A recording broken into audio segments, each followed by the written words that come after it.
2026 সালের বিধানসভা নির্বাচন আসতে এখনও ঢের দেরি, কিন্তু রাজনৈতিকভাবে তপ্ত সন্দেশখালীতে আর সময় নষ্ট করতে রাজি নয় শাসক দল। সোমবার সন্দেশখালীর তুষখালী এলাকা জুড়ে শুরু হয়ে গেল তৃণমূল কংগ্রেসের ভোট প্রচার ও দেওয়াল লিখন। বিধায়ক সুকুমার মাহাতো ও ব্লক সভাপতি দিলীপ মল্লিকের নেতৃত্বে এই কর্মসূচিতে দেওয়াল লেখা হচ্ছে। আমরা তৃণমূল কংগ্রেসের কর্মী। ইতিমধ্যে আপনারা দেখেছেন যে বিজেপি ভয় পাচ্ছে বলে আমাদের আইপ্যাকের অফিসে হামলা চালিয়েছে ইডি দিয়ে। তো এই তার মানে বুঝতে হবে যে বিজেপি ভয় পাচ্ছে যে এখানে পশ্চিমবঙ্গে আবার তৃণমূল আসবে, তাই ইডি হামলা চালিয়েছে আইপ্যাকের অফিসে।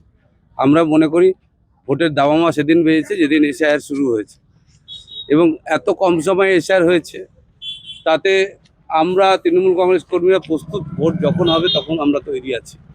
এখানে আজকে দেওয়াল লেখা শুরু হলো। আগামী দিনে মমতা বন্দ্যোপাধ্যায় যাকেই প্রার্থী করবে তৃণমূল কংগ্রেস তার হয়ে লড়বে। আমরা তৃণমূল কংগ্রেসের একমাত্র নেতা অভিষেক বন্দ্যোপাধ্যায়ের নেতৃত্বে আমরা ইতিমধ্যে বিভিন্ন প্রোগ্রাম শুরু করেছি।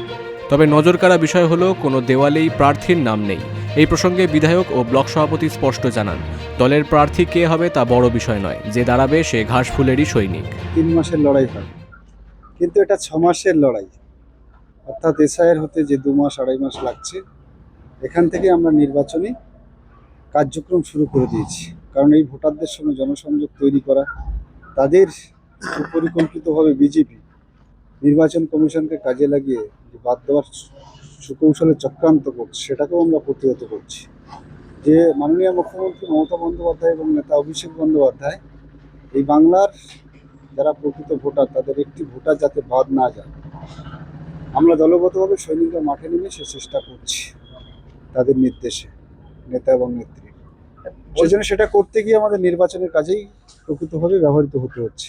সেজন্যে নির্বাচন এসে গেছে ভেবেই আমরা 26-এ নির্বাচন হবে, তো মাঠে যখন সেই নামতে হবে, আগাম নামাই ভালো। লোকসভা নির্বাচনে অনেকটাই তো তৃণমূল পিছনে ছিল সন্দেশখালী বিধানসভা, সেটা কি রিকভারি হওয়ার জন্য? দেখুন, লোকসভা নির্বাচনের প্রেক্ষাপট আলাদা, বিধানসভা নির্বাচনের প্রেক্ষাপট আলাদা। বিরোধীদের জায়গা ছাড়তে নারাজ শাসক শিবির আগাম দেওয়াল লিখনের মাধ্যমে কর্মীদের মনোবল চাঙ্গা করতে চাইছে। ভোট অনেক দূরে থাকলেও সন্দেশখালীতে এখন থেকেই পুরোদমে নির্বাচনী আমেজ তৈরি করে ফেলল জোড়াফুল শিবির। Bureau report, big news Bangla.